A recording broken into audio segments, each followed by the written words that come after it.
Cenk Uygur, the head of TYT, recently hath forboten me from appearing on any TYT shows because, in part, I said that him capitulating to right-wing framing on many issues meant he was, quote, acting like a bitch. And the truth is, he was. I'm going to take Francesca off the network entirely. So you won't see her on any of the TYT shows going forward. You look like a bitch.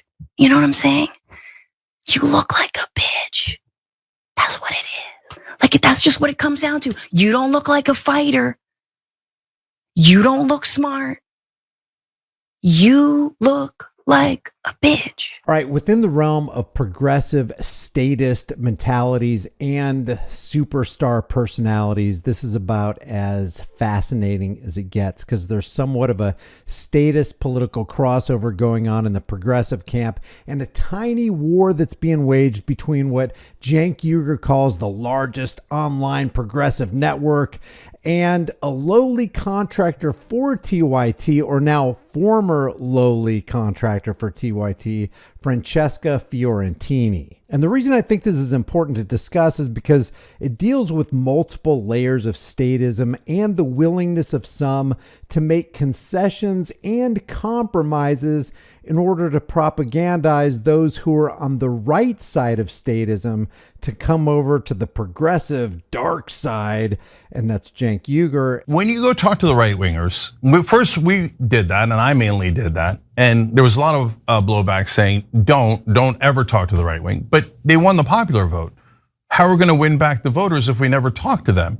If we don't win them back, we can't ever win an election. Who would it be if it wasn't Trump voters? Those are the folks on the edge of the middle of the spectrum where that we got to bring to our side. We've got to convince them that the populist left is right, not necessarily the populist right, or parts where we agree, hey, great, let's work together on that. And then there's those within progressivism that see the shoulder rubbing with Team MAGA as a betrayal of principles, and that would be Francesca's viewpoint. Not real principles, mind you, just regular run-of-the-mill statism masquerading as principles. The beef between Francesca Fiorentini and Cenk Uygur stems from a combination of professional disagreements, ideological differences, and personal fallout that escalated publicly in late 2024 and early 2025. So here's the breakdown of the situation based on available context.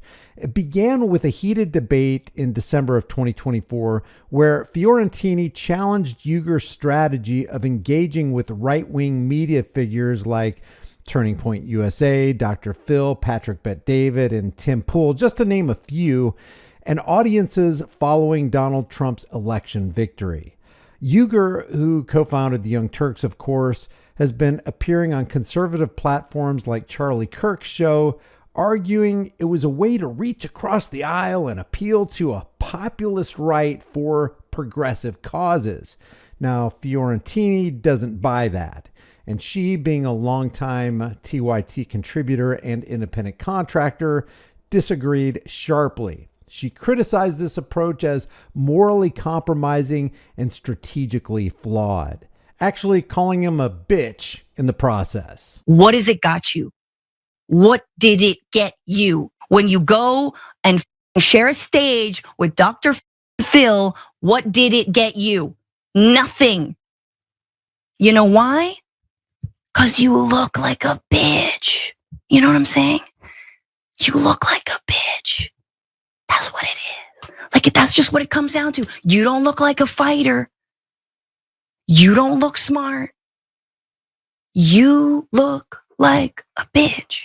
That's just the reality. I've tried to tell it to you nicely. I've tried to tell it to you cordially. I've tried to tell it to you on your show, on my show, on every show. And so either you A, are a bitch, or B, you actually agree with the right. And I'm starting to think, in fact, I do think it's the latter. She expressed concern that Uygur was given too much grace to figures hostile to progressive values while being dismissive of critiques from the left. Now, this debate, which aired publicly, highlighted a rift over how progressives should navigate the political landscape under Trump's second term. Tensions, though, began to escalate in early 2025. Fiorentini voiced fears about Uyghur's tendency to turn on former colleagues, citing examples like Hank Thompson, Emma Vigeland, and Ben Mankiewicz, and worried that she might be next. Well, her fears proved prophetic. I'm going to take Francesca off the network entirely. So you won't see her on any of the TYT shows going forward. On March 26, 2025, Uyghur announced that Fiorentini was banned from appearing on TYT shows, period. And that included the Damage Report with John Ideological, citing her public criticisms of him and co-host Anna Kasparian. And instead of going to bat for his longtime friend and co-host, Ideological took this approach. It was announced yesterday on the episode of The Young Turks that, at least for the time being, the network is going to be putting a hold on appearances on network programming by Francesca Fiorentini. And the reason that we're obviously addressing that here is because that applies to the Damage Report. And my hope is that that is a temporary thing. I hope that you understand that as I react to this, because I found out about this not that much longer before everybody else did yesterday, that I'm in a very difficult position, because while I think most people probably find themselves on one or other side of this split either defined by the disagreements or by some of the attacks that have been made, they find themselves on one side or the other. I care about people on all sides of it. I care about, these are all people that I know and care about and have worked with for a very long time. I've been doing this work with Francesca since 2016, nearly a decade ago now, and I've worked with Anna and Cenk since 2012. And the only reason that anybody even knows who I am is because I was offered the job, in late 2011, thanks to the advocacy of Anna Kasparian. And then it's a sad day for the show. I think that you all know, probably because I say it a lot, there are a few people in this world I more enjoy doing shows with than Francesca Fiorentini for a variety of different reasons. We are friends, in our personal life, our children play together, but also because of who she is and what she's worked towards. She's been, doing work to improve America for a lot longer than I have, but I don't think you're going to find anyone I agree with more. TYT's decision followed Fiorentini's calling Uyghur a bitch for engaging with Dr. Phil, who was reportedly involved in controversial ICE-related activities. Uyghur responded with this lengthy video takedown, accusing Fiorentini of misrepresenting his positions and misleading audiences about TYT's stance toward the right. And of course, the fallout became personal and messy. Fiorentini framed herself as an underdog, noting her smaller platform compared to TYT's reach, and accused Uyghur and Kasparian of disproportionate retaliation. I have a fraction of the following of TYT, which is $1 million media company. But Anna wasn't going to let that sit. She, in turn, lashed out, suggesting Fiorentini owed her career to TYT and had manipulated the December interview to smear Uyghur. I think that the clip that Francesca's using is misleading and totally out of context, but that's okay. But I know that— No, it's not okay. No, it's not okay. That dishonesty is not okay. Yeah, but continue. Go ahead. I hear you. I don't mean to excuse but she's that. getting the likes that she wants, right? Otherwise, who would pay attention to anything she's doing if she's not attacking TYT? But anyway, continue, Jane. Yeah. Fiorentini sarcastically rebutted this, pointing out she'd never been a full-time TYT employee and had a robust career outside the network. Meanwhile, Cenk maintained that Francesca's critiques, like implying he coddled Trump or the right, were unfair, pointing to TYT's continued criticism of the administration as evidence. But in my opinion, at its core, this conflict reflects a clash over progressive statist principles, which really aren't principles at all. And in their minds, it would be purity versus pragmatism in progressive strategy. The next thing is power dynamics. Fiorentini as a contributor versus Uyghur as TYT's big bad boss. And then there's personality. Both are known for strong, unyielding styles. So you got all three, in my opinion: progressive statist principles, power dynamics, and personality. It culminated in Fiorentini's ousting on March 26, 2025, marking a dramatic end to their professional relationship and, of course, sparking widespread discussion among progressive audiences. And the feud definitely continues to simmer as each side continues to dig in via public statements and media appearances. As I told Cenk, I do feel very implicated. I have felt implicated by their takes, specifically around crime and policing in years past. Definitely by this new heel turn since Trump's reelection. If you think we're collaborators and we've taken a heel turn and we're working with fascists, why did you choose to get implicated with us all these days? I can't believe that a guy who I used to admire and who I thought had a lot of fight is trying to scratch the back of people who absolutely would never do the same for them. So we just spent an hour and a half me explaining how I'm not scratching their back. I'm trying to get but I can show you more clips, to agree with us on things we believe in and we've always believed in. And you go back to scratching their back. At least the trains will run on time. I like that we can both be very Mediterranean about it and get super mad, but then rein it in and be cool and then be yeah, we're just gonna yell and then we're gonna be fine and then we're gonna get over it.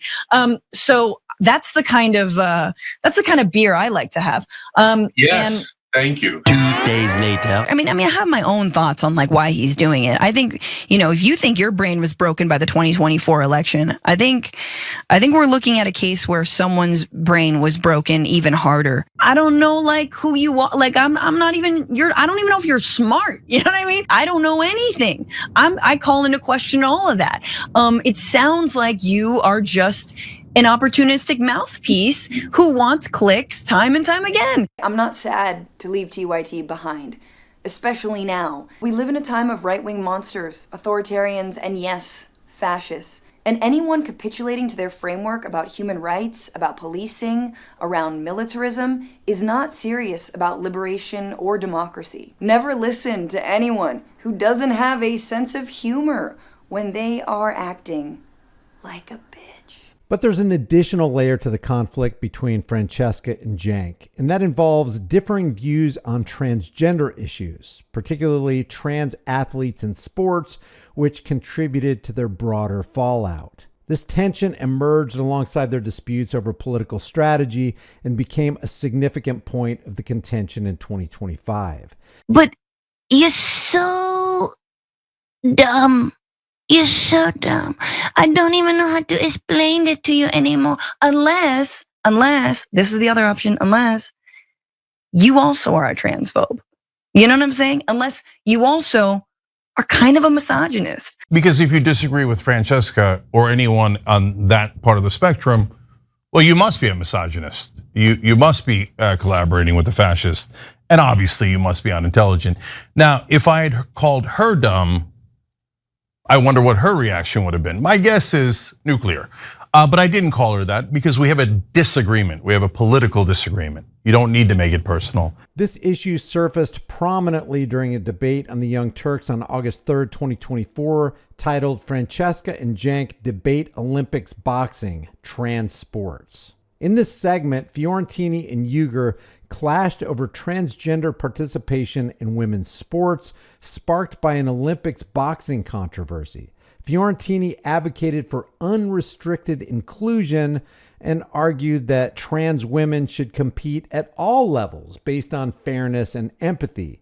Uygur took a more nuanced stance, supporting trans girls in high school sports, but suggesting that college and professional leagues should decide for themselves rather than mandating inclusion. He framed the left's push for full participation as politically extreme and electorally damaging, which Fiorentini countered as abandoning progressive principles for pragmatism. And this disagreement escalated in early 2025. On March 9th, 2025, a video titled TYT host begs Cenk to lie about trans athletes. And this highlighted Fiorentini's frustration with Uygur mocking her position, accusing him of aligning with anti-trans rhetoric for broader appeal. She reportedly called him a transphobe and a bitch in various platforms, including her podcast, The Bitchuation Room. Uygur, in response, defended his stance in his March 26, 2025 video, emphasizing that while he supports trans rights constitutionally, he believes the left's absolute stance on sports is a losing battle. He cited Fiorentini's personal attacks, like questioning his integrity over this issue, as a key reason for her ban from YouTube, not just their policy differences. So the trans issue became a flashpoint, amplifying their existing rift over strategy and personal dynamics, it seems. Fiorentini saw Uyghur's position as a betrayal of marginalized groups, while Uyghur viewed her critiques as divisive and unfair, which further fueled the animosity that led to her exit from the Young Turks. The bottom line is, it's a statist, purist pissing contest where this person right here is saying, my statism is better, even though they're not calling it statism, they're calling it progressivism. And this one over here is saying, no, I am no holds barred, no compromise. You're gone way outside the lines, Jank. Rubbing shoulders with Team MAGA. What is wrong with you? What has happened to your principles? As though statists could claim to operate on any level of principle. So I thought it'd be interesting to bring this to your attention. Let me know what you guys think. I know what the rightists say. I know what the leftists are saying. I know what the progressive leftists are saying. But what do you say? Leave your thoughts in the comments below. If you want to support this channel, if you want to promote this channel, you can do it for free. Just like this video and share this video. That's it. You don't even have to subscribe. If you do subscribe, I really appreciate it. Then hit the bell so that you can be notified anytime I upload these anti-statist videos. I will see you in the next one.